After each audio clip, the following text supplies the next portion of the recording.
right now. It's going to be a sort of a low-key type of a meeting to run here. So, as the chair of the Housing Authority, I'll make a couple quick comments, and then we'll move right along the agenda here. My agenda is this. 2013 was a very busy year. There were a lot of things going on here at the Housing Authority, and we had to move 80 families to different locations. And after we moved them all out and found them new housing, we had to go back into their buildings and repair all of them. Once that was done, we had to move them all back into their buildings, and that was a chore in itself. But all's well that ends well. As a board, we needed to look for a new land to move our residents from Melrose Terrace to a new location that wasn't on the side of a brook. And we think that we have found something that will be excellent for everybody concerned. And our program speaker that we will have this afternoon will be speaking a little bit about the new location that we're talking about, Red Clover Commons. So as I said, we have had a busy year.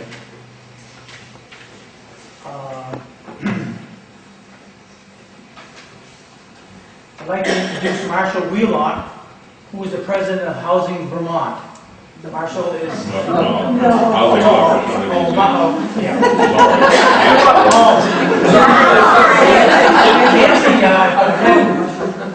didn't have a chance to tell you. Marshall up to be the president of Housing Opportunities. And see if he's had any comments on our nonprofit. Okay, thank you, Bill.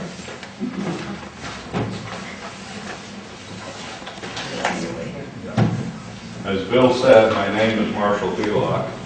I almost had a promotion tonight, and I'm sure that her job pays better than mine does. I'll let her keep it. In any event, I'm chair of the board of Housing Opportunities, which is a nonprofit that was set up pretty much at the behest of Brattleboro Housing Authority, because in situations where we do need to develop additional housing, new housing, replacement housing, we need to attack every source of income that we can find, every source of funding. And one of the most commonly used sources in the country right now for projects such as that, the one that we're contemplating, is called the Low-Income Housing Tax Credit, which I'm sure Nancy Owens, who's really the president of Vermont Housing, can explain much better and in more detail than I can. So in layman's terms, low-income housing tax credits mean that when somebody who has a lot of money and wants to loan it will offer it at a reduced cost for projects such as the one that we're going to be entering into, the government gives them tax credits. So they come out ahead, they pay less tax. We come out ahead because we end up paying less in interest. And the only problem is that housing authorities, such as Brattleboro Housing Authority, are not allowed to receive those, to obtain loans in return that are partially funded by low-income housing tax credits. That has to be done by a nonprofit. So in this instance, Brattleboro Housing Opportunities, Inc. has been chosen to be the partner of Brattleboro Housing Authority, Housing Vermont, in the project. And Brattleboro Housing Opportunities, Inc. and Vermont Housing will form a separate nonprofit partnership. And we will be the ones in whose name the loans are issued and in whose name the low-income housing tax credits are supplied by the government to the lenders. So if I have you properly confused, thank you. If not, that's as simple enough an explanation as I can make. I've been asked to stand up and report about Brattleboro Housing Opportunities, Inc. Proceedings during the year at every annual meeting for a number of years. And this is the first one where I really have a big project, and I mean a big project to tell you about. So we are very pleased about that. I say we with my Housing Opportunities hat on. There's another member of that board, Lydia Elwell, sitting back there with a little smile on her face, because I'm sure she's pleased. It was either a smile or a bow. So that's it for this year. I feel like I've earned my right to be here.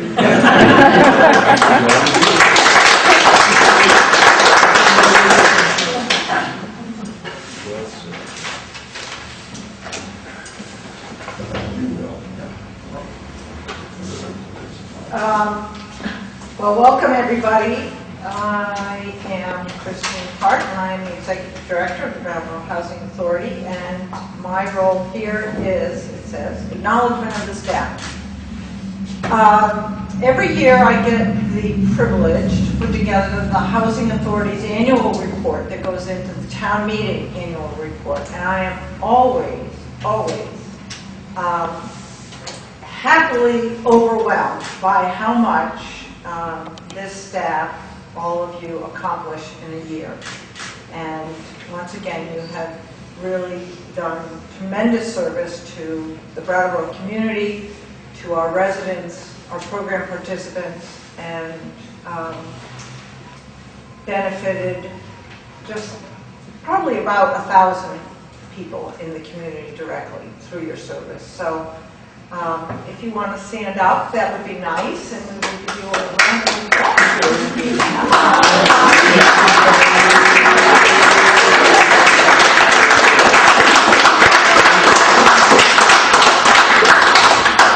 And it's always dangerous to single a couple people out, but I'm going to, and that is Chelsea, who did all the work to pull this together, and the rest of the staff came early and helped her, so thank you very much, Chelsea. And Heidi, who pulled together that terrific slideshow, and if you get a chance, take a look at it. But thank you all. We have brochures and information boards and all of that, and I thank you for your great work and your terrific support and your truly wonderful staff to lead. So with that, I will stay right here because I am also board secretary, and it is now time to do the election of officers. So, do we have a nomination for chair of the board? I would nominate Bill Bedard. I'll second it.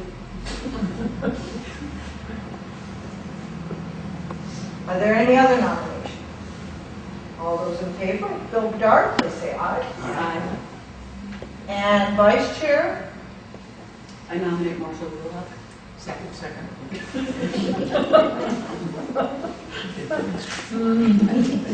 Are there any other nominations? All those in favor, please say aye. Aye. And the nomination for board secretary? Nominate Christine Hart. Second. Any other nominations? All those in favor, please say aye. Aye. All right. That is your slate. And Bill, Marshall, and I will be secretary. Congratulations.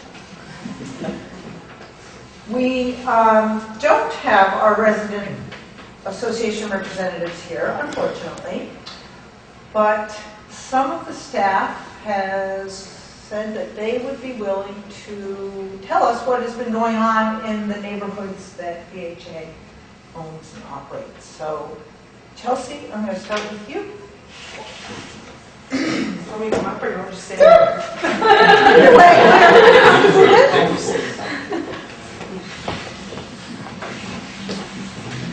Hi everyone. So over the past Who are you? year. Oh, I'm Chelsea. Hi.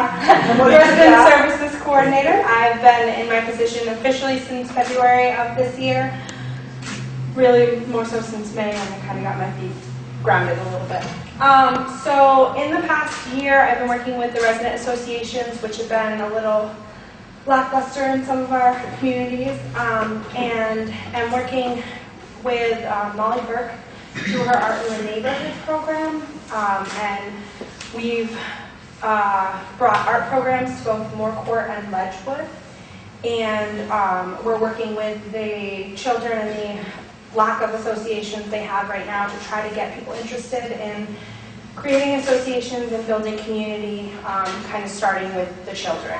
So through our art programs, we're going to be doing holiday events at both Moorcourt and Ledgewood. The kids are creating ornaments and those types of things, so we can do like a cookie swap and sort of a decorating party for the kids so they can have that for the holiday seasons. Are we talking about the end?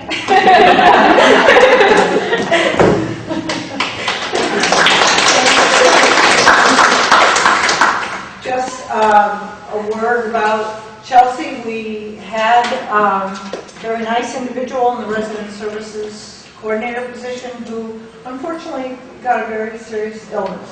And Chelsea was willing to step in and take over the position on a temporary basis. And then when we realized that that individual could not come back, Chelsea has taken on the position of resident services coordinator and brought a lot of energy to it. Every month when the board reads her reports, they go, wow, her exclamation key was like,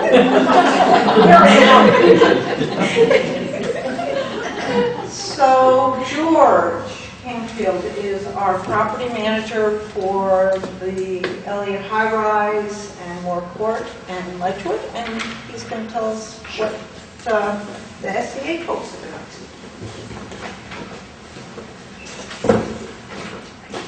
I've just been with the BHA for 1 year, and with the changes that we've made bringing Chelsea on and before Tom, certainly it's made my job a lot easier because in running the building and handling all the income and the income changes, it's really hard to focus on people.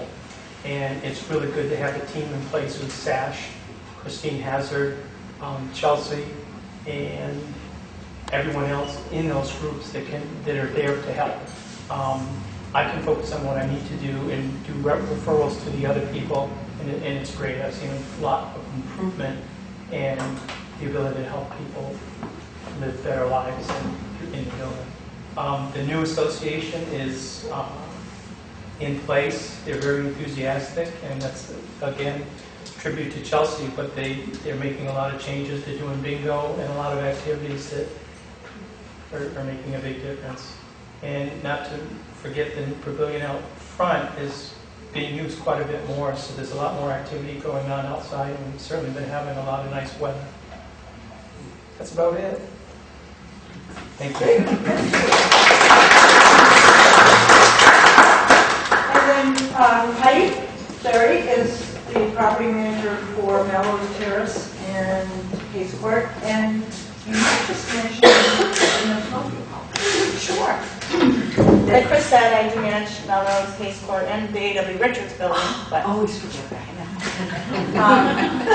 I want to echo George's sentiments about the services that we now have. The SASH, Family Self-Sufficiency, and Resident Service Coordinator. It certainly does help George and I be able to focus on the things we need to focus on, and those are residents to get some specialized help. So that's really been excellent. Hayes Court, attributed again to Chelsea, has been working very hard with the residents there. They've chosen not to have a formal election this year. They've chosen more to just kind of operate as a community together. With Chelsea's help, organizing events every single month. They've had barbecues, they've had potlucks, a couple of barbecues, and most recently now have a weekly lunch that they have for the senior center. That the senior center provides the same lunch that they do at Gibson Aiken, but has now gone on the road to Hayes Court with a small subsidy through the Neighborhoods Project, Thompson Trust, the West Brattleboro Association that Chelsea got got for them. So they've been a really active community and are looking forward to possibly actually having an election soon with the momentum that I think Chelsea's kind of put in place. They really are on a good roll there. Melrose has an active association, and they defend elections, so they're rolling right along as usual. They had a wonderful flower box program this year that they've got private donations through. I think almost $1,500 came about from their press release that they did. And they have flower boxes, individual ones around the community, beautifying their little apartments, which just really makes it look nice and pretty for the season. They are a very active community and continue to be so with their monthly events of lunches or dinners or things like that. What's new is we have put a non-smoking policy in place. It was voted on by the board and will become effective as of May 2014, May 1st, for both the Hayes Court community and the Sam Elliott community. We'll be going smoke-free completely in the apartment homes. There is a smoking area on both properties where we put brand new pavilions in that George talked about, which will serve as a smoke-free area at Sam Elliott, and they're obviously enjoying it now, even though it's not official yet. And then at Hayes Court, it's the smoking area. If you haven't had a chance to see those pavilions, they did a really fabulous job on them. I believe we had some folks from the Amish country come and put them up. And with the help of our maintenance and Jack Mahoney, they really came together nicely. So I think our communities are doing real well. Great, thank you.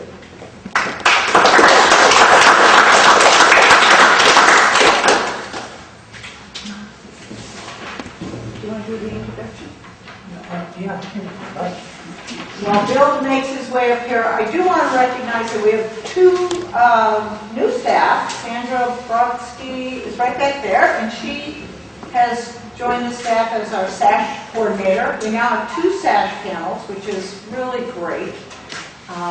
And Cindy Schmidt has been with us all of 1 week.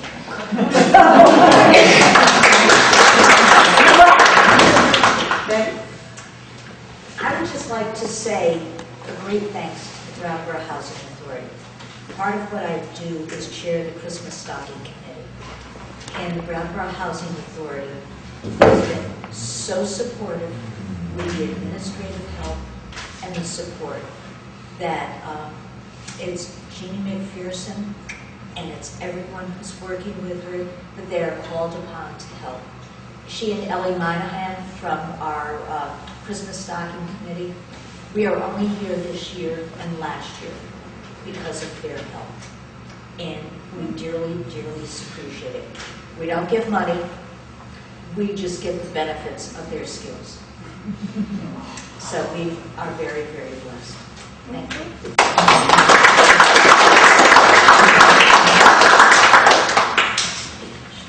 Thank you very much. Now it's my indeed pleasure to introduce the real president. President of the Housing Vermont, Nancy Owens. Please come up, Nancy. Sure. How affordable housing takes place in Vermont using the proposed Red Clover Common new development for relocation of the Melrose residents out of the floodplain. Welcome. Thanks. Thank you very much. Hi, it's nice to be here. Thanks for inviting me to come and talk. I have been involved in affordable housing personally for almost 25 years, helping to create and finance and build and run affordable housing for all kinds of people. And Housing Vermont as an organization this year is celebrating its 25th year. That's not where I've been all 25 years, but I have been there almost 15 years. And Housing Vermont is a nonprofit organization. It has an 11-member board, and we operate statewide and work with communities and groups like yours all across the state to help build affordable rental housing. We've developed about 155 properties around the state. That's about 4,800 apartments And in order to do that, we've raised, through the low-income housing tax credit program, private equity of about $255 million. And match that really with another $300 million in all kinds of public resources, whether that's public funds from the federal government or from the state government to help to build that housing. So what we do is when we were founded 25 years ago, it was really by the Housing Finance Agency, our Housing Finance Agency in Vermont, and it was a response to this new program, the Low-Income Housing Tax Credit Program, that came to be. And the VHFA folks looked around and said, "This is a crazy program that combines, how to create affordable housing, and it's run by the IRS, and every state's going to get a little piece of this money. And how are we going to use it in Vermont? How can we make sure that in Vermont that those dollars are spread throughout the state?" And really do a job in all of our communities, not just in the biggest communities of the state. And so our founding director, Michael Richardson, started Housing Vermont with an endowment from VHFA to get started to be the professional experts, to grow professional expertise in this area and use this really important resource. Because as Marshall alluded to, that program, it covers, in a typical affordable housing project that gets developed, that federal low-income housing tax credit, the money that derives from that, covers about 50 or 60% of the total project cost to construct the property. So it's a really critical resource for affordable housing. And so our organization was founded to access that resource from Vermont and match it up with all kinds of other dollars to make this happen. And we've been doing that, and we've been working with nonprofit organizations like Wyndham and Windsor Housing Trust, which has kind of similar organizations around the state. We work with housing authorities like yours. We did at AWR. We've already worked together. We work in Springfield Housing with the Rutland Housing Authority, with Brattleboro Housing Authority. And then we also work with really small, single-purpose community groups who sometimes form around a particular issue in their community. Maybe a building burns, maybe there's a special need in their community for a certain kind of housing, and they form around an idea and then work with us to do that. And what we bring is we work in partnership with groups. And we bring our real estate expertise and the way we raise money and manage properties and oversee construction and so forth with the local experts to say, well, really what is the need and how do we address it and who are the people that are going to help to make that happen and why here and why this need. And that's a really great relationship to have to work locally. It wouldn't work for us to do everything from Burlington where we are. We can't do that. It doesn't work. It's really important for us to have these local relationships. And so we really value those, and we are excited about working with BHOI. In this project, we have a little bit of history again with AWR. We're really thrilled that the Housing Authority selected us through their RFP process to work on this project. This project, meaning for us, is a takeover of commons, and it's a rehousing of the folks who are on Melrose Terrace. And you all know better than I do how important that is to have happen, that those folks went through a tremendously difficult time, and they can't stay there as much as it's a sweet property and lovely place to be right now. We all know that in the long run, it's not a safe place to be for the future, and that BHA really can't continue to invest, is going to be even prohibited in some ways from reinvesting in that property. And so we need to find a new place for those families to be. And it needs to be just as nice or nicer. And it needs to do all the things that Melrose Terrace does. It needs to be a wonderful place to live, to have the garden space, to have the access to the community, and to be just a lovely home. And that's our goal, and we understand that we need to make a place that people want to be at. And to do that, there's a whole lot of hoops that we all are going to be jumping through to get there. Some technical, some just procedural, and some that take a lot of time. But our goal is to really create a quality place for people to live, and I'm sure that we'll be able to do that. It's a terrific location. There was quite a process that the Housing Authority had gone through to look in the community and assess and evaluate a variety of locations.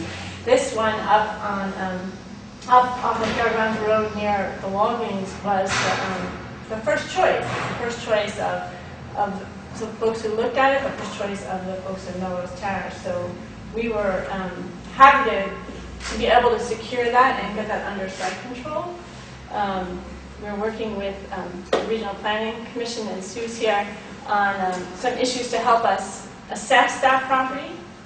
On the downside, it's a little dirty. A little bit dirty.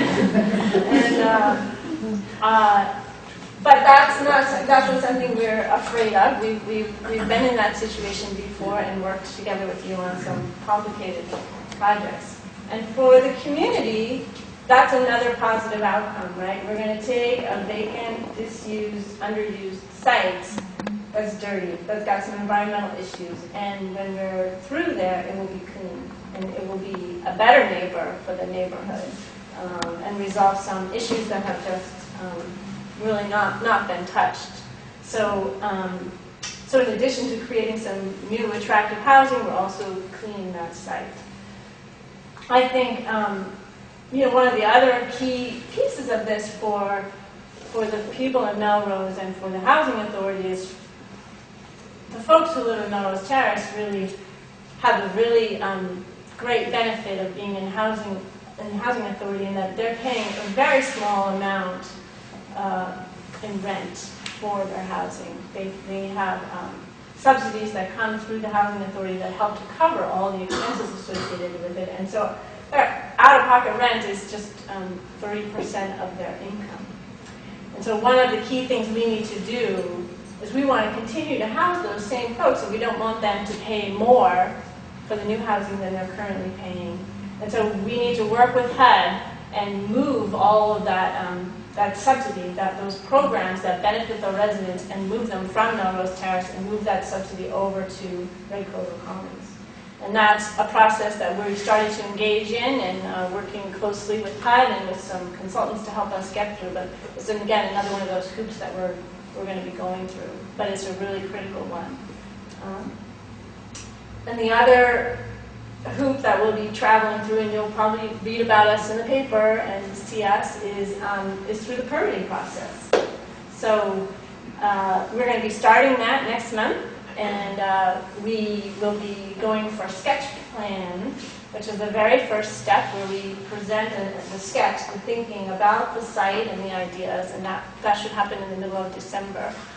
We had selected together an architectural firm named Gossen-Bachman, GBA, Gossen-Bachman Architects. They're based in Montpelier. They're a terrific group. They've won lots of awards, done all kinds of housing, and we've worked with them a number of times.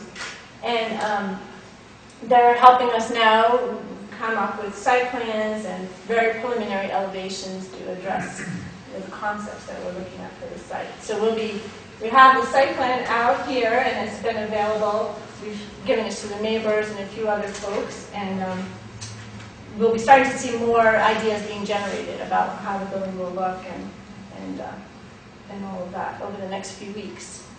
And that permitting process will take us to the select board as well, because it needs a special approval by the select board, because we have a planned unit development, which requires approval by the select board. So we'll be going through the regular DRB and then also to the select board. We expect, that's going to take 4 to 6 months by the time we go through all of those steps and really visit with everybody. And the other large thing that we need to do is secure all of the financing to acquire the property, construct the building. And that process will really start in earnest in February or March when we go to the Housing Finance Agency to secure those tax credits that we've been talking about, which, as I said, is about 50% of the cost. The other really misfortunate piece is that because of Tropical Storm Irene, the state has received from HUD or will be receiving, and they're writing a plan, a special allocation of federal funds for disaster relief. And this project has been earmarked or marked for receiving a very significant grant of $5 million to help with this project. So we are on our way toward raising all the capital that we'll need to build this. And as I think about where we are today and where we want to be, that a year from now we could be at a groundbreaking, and 2 years from now we could be at a ribbon cutting, which would be just terrific. And so we're very hopeful that that's the way this all plays out. We want to stay engaged and communicating, and Chris and I have been working through a communication plan, setting up websites, talking about newsletters, talking with the press, getting information out to neighbors, meeting with neighbors. So we're really, it's the beginning steps on this process. We're very hopeful it will go smoothly, and that we'll all be here again together celebrating a ribbon cutting a few years from now. Thank you.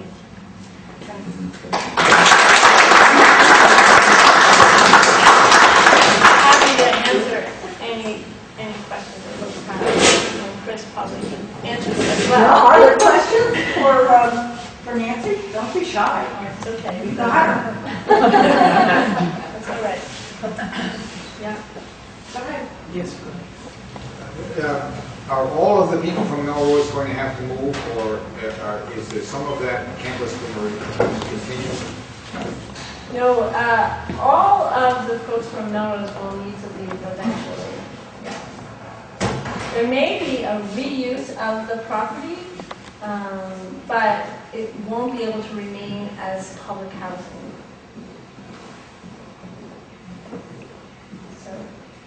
So if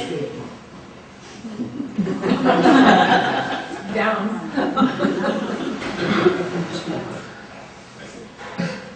Can you have a question? Yeah, I was going to ask how things are going with communication with neighbors, because that's always Yeah. Yeah, it's been going well. I mean, Chris went out a couple weeks ago and went door to door and gave some folks some information and a flyer and showed them the site plan and got a chance to talk to a few people. And then just last week, Chris hosted a meeting that my staff were at. In fact, I should make sure that before maybe talk about that, just to say the other folks you'll see from Housing Vermont, Kathy Beyer is our Vice President for Development, and she's leading the project, and Amy Donor is our project manager. And they'll both, you'll see them or see their names if you're at other meetings and things. But Kathy and Amy and Chris hosted a meeting last week, and 7 or 8 households came. And it was a good meeting. Overall, it was good. There are neighborhood concerns. There always are. You know, this has been a vacant lot for a long time, and people are concerned about traffic. They want to make sure that it's going to be elderly and non-elderly disabled, and we've assured them of that.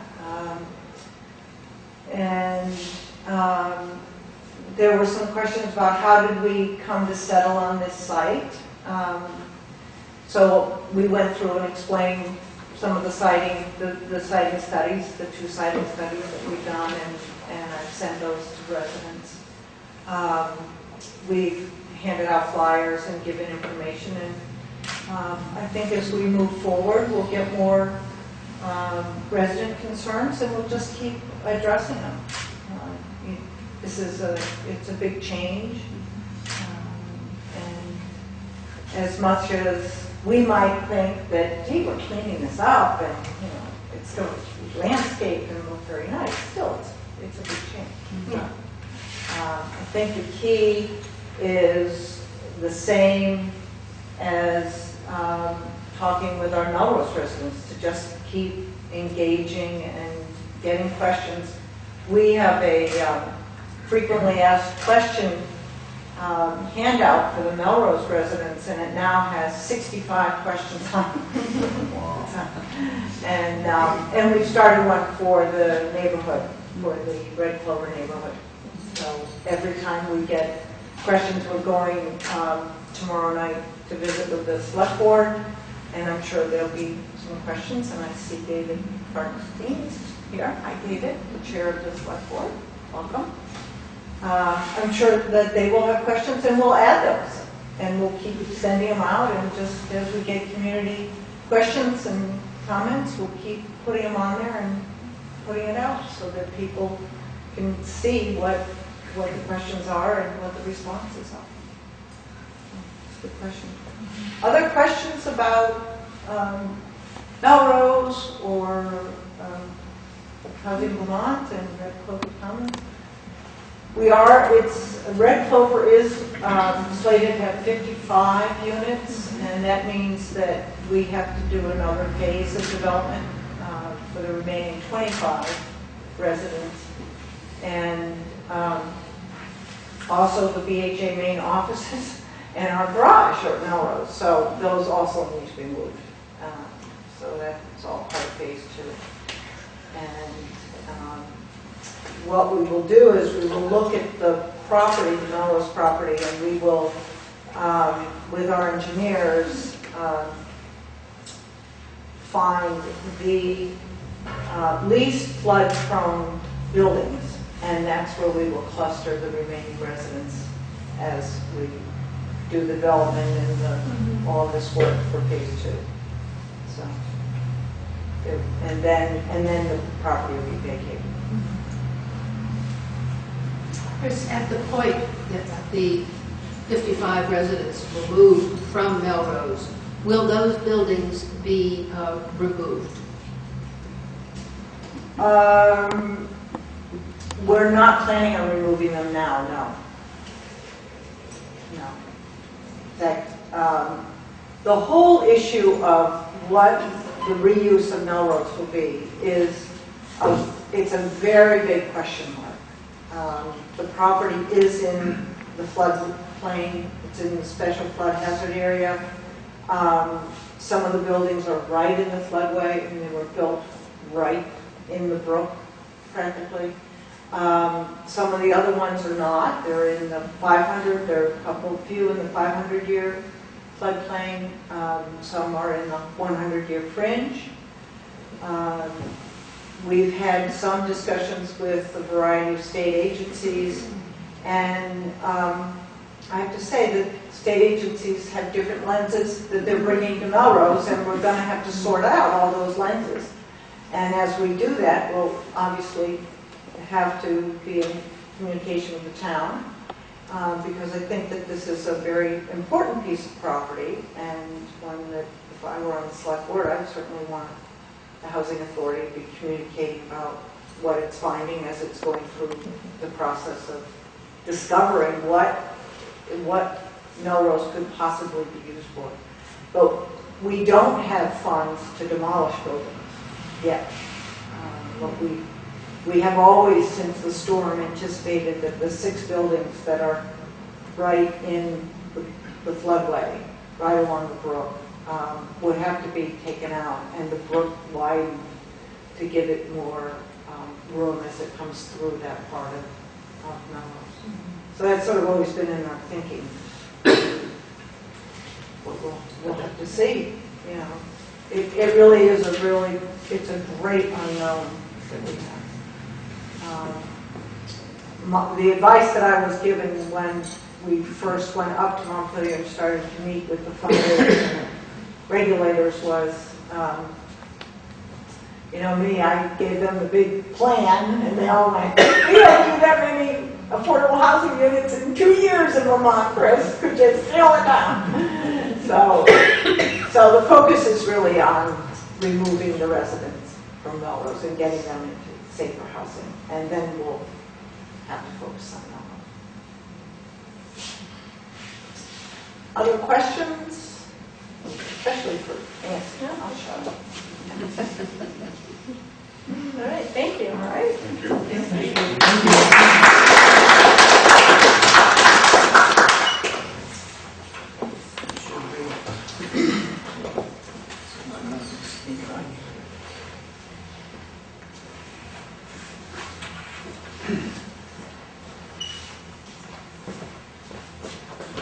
Seeing that we have no further questions, I'll just ask for an adjourn to the meeting. So moved. Second. Motion's made and seconded. Any discussion? Hearing none. All in favor, say aye. Aye. Opposed? Meeting has been adjourned. Thank you. Please stay Thank you all. and eat some of this great food and snacks.